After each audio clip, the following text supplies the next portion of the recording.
Every lifter should know how to deadlift. It's the purest demonstration of raw strength. You versus gravity. Perfect your setup and technique with these tips from Tony Gentilcore and Andrew Coates.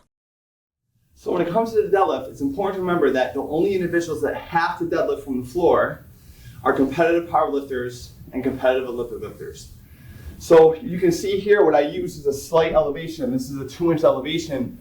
And what that's going to do for most people is put them in an advantageous position to maintain an upright posture, neutral spine, and keep them in a safe position to deadlift as much weight as possible in a safe manner. So there's this idea that it's less effective, or you're kind of reducing the bravado of the lift by not pulling from the floor. I am adamantly against that. I think you gain all the advantages of the deadlift with reduced risk by elevating it slightly. And if you listen to people like Stuart McGill, who does a lot of research in spinal mechanics, there's only a small percentage of the population that can pull from the floor in a safe manner and in a good position. So for a lot of people, using this slight elevation when deadlifting with a straight bar is gonna be very, very useful. We can use trap bar deadlifts in place of conventional deadlifts for anybody who doesn't need to pull conventional from the floor if they're not a powerlifting competitor or an Olympic lifting competitor. So let's show you how to set it up. Most trap bars will have higher handles, and your grip is now, your hands are facing each other for a more secure grip. A lot of people end up doing it almost more like a squat. I like to think of it as 1/3 squat, 2/3 hinge. Pull the slack out of your arms, your chest is up, aim for a flat back, head neutral position, and then drive your hips forward through. Tall lockout, don't exaggerate, low back extension. Drop your hips back, chest stays up. Come to a distinct pause. When it comes to foot placement for the deadlift, you have two options. You have conventional style and you have sumo style. With conventional, your feet are going to be slightly narrower than hip width apart, and you want the barbell to be right over mid-foot, so that way you have a little room for your lower leg or your tibia to drive forward to get a little bit of a quadricep involvement here. And then your hands are going to be just outside your knees. For sumo, you're going to go a little bit wider. You're going to externally rotate or splay out your feet a little bit. Hands are going to be inside the knees.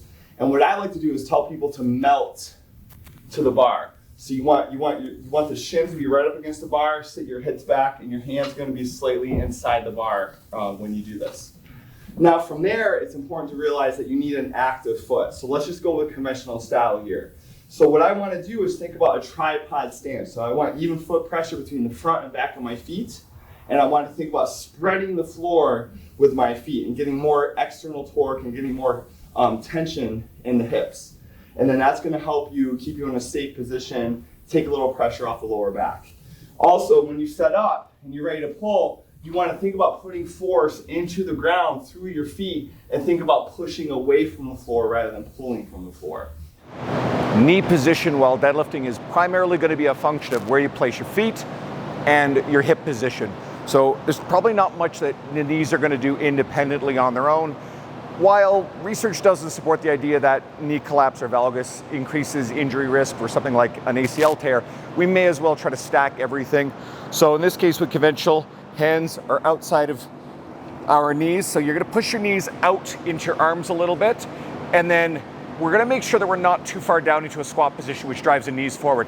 So pull the hips up, back straight. That pulls the knees back and out of the way, so that way when you deadlift, the bar can clear your knees. When it comes to hip position, this is going to be very individual because people have different leverages and different anthropometries. Some people have long limbs and short limbs, some people have long torsos and short torsos, and some people have long femurs and short femurs. My tenet or my rule for setup with hips, armpits over the bar with maximal hamstring tension. So we have this Goldilocks moment. So what I mean by that is, if you set up too low where it's a squatty deadlift, my hips are now further away horizontally. They're further away from the bar, which isn't ideal. Conversely, if I set up my hips too high, now my shoulders get dumped forward, and that's a moment arm that I have to overcome, and the lower back kind of gets screwed. And now my hips are further away vertically. So we want to use the lifter's wedge to find that maximal hamstring tension. So what you're going to do is armpits over bar, and I'm going to use a bar as a counterbalance to wedge myself in there and then find those hamstrings where they are. I don't feel them here.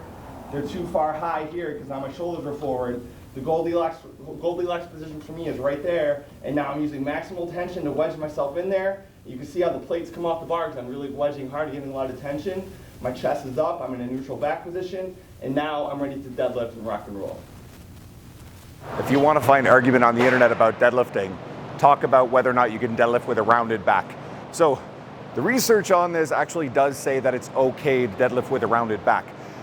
We still like to teach people from a starting point of teach them neutral, because lifting really heavy with a rounded back requires skill, bracing, and it improves leverages for powerlifters, but that's a little bit beyond the scope of what we're worried about here.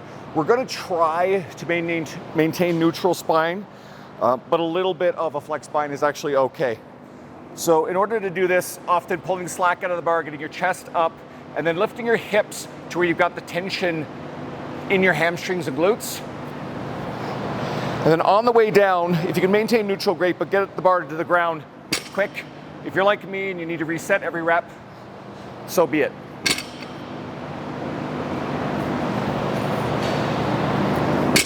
And then at the top, powerlifters for competition can exaggerate into a lumbar lockout. We don't need to do that. So glutes, under ribs, stacked vertically, that's all you need. I often like to tell people that what connects you to the barbell for the deadlift are your lats. So yes, you're grabbing the bar with your hands, but what connects you to the barbell is activating those lats and getting that scapular depression and getting your lats on to increase the upper back tension and to maintain a good posture throughout. So one cue that I like is if you just tell people to turn their lats on, some people are kind of like, what do you mean by that? So one cue that I like is I tell people, pretend like you're putting an orange in your armpit and you're trying to make orange juice. Squeeze the orange in your armpit. And what that does is it gets them to turn their lats on without me having to cue it, and it's just going to make it so they don't lose that back position. So if I tell people to squeeze their orange, what I want to avoid if they don't do it is when they initiate their deadlift, they're going to round their shoulders and they're going to pull in this position. Lats aren't on. But if I tell people to squeeze their orange, get their wedge, squeeze the orange, now they're going to be locked and loaded and ready to go. When it comes to grip in the deadlift, my rule of thumb is this. You're going to use a double overhand grip for as long as you can until grip becomes a limiting factor. And then at some point, we're going to use a mixed grip. And what's important here is that we want to alternate our mixed grip with each set. So the bicep tendon is going to be most vulnerable in that supinated position. So in this position, like the bicep tendon is on a lot of strain here. So to counteract that, I just tell people to alternate their grip with each set, and lo and behold, I've never had anyone rip their bicep tendon taking that approach. Another option, of course, is using hook grip. I'm not cool, I'm not badass, but a hook grip, where you wrap your fingers around your thumbs, those are for the badasses out there. But just to reiterate, I think if you use a double overhand grip for as long as possible until grip becomes a limiting factor, and then with each subsequent set, you're going to alternate under and over grips. And I think if you do that, you'll be good to go and safe. There's a lot of argument about head position while deadlifting. The truth is, it doesn't matter as much as most people think. As long as your head is in relatively neutral position, you can have a more extended neck, head up. You can pack your neck pretty far. Neutral is ideal, as long as it's not something really extreme or you're not looking sideways in the mirror while you're lifting. If you enjoyed this information, hit that like button to let us know. Plus, if you never want to miss another T Nation video again, hit subscribe and that little notification bell right next to it.